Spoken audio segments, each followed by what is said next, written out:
Bah. Yerdayı bu şoför. Yor oğlum qarasalı gelir ha.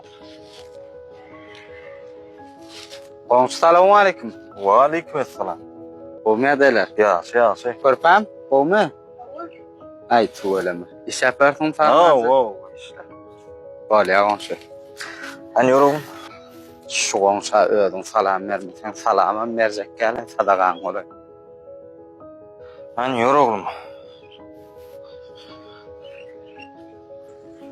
Assalamu alaikum onşu. Wa alaykumussalam.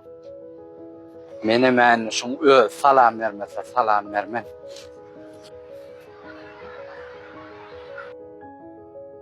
Kaka, Oğlum.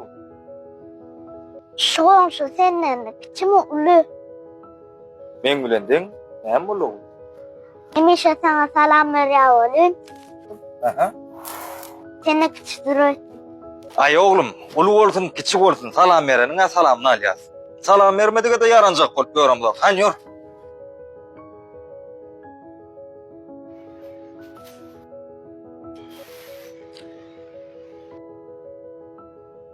Dayı. Selamun aleyküm. Ve aleykümselam.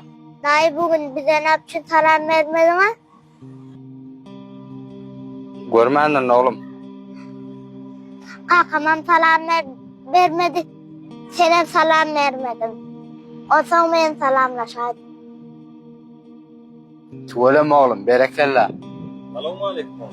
Ve aleykümselam onşu. Olmayadalar. Ya, suda şükür. Çağalarda ne öğrenler da köpe ya. Oğlum. Ver onu. Yor oğlum.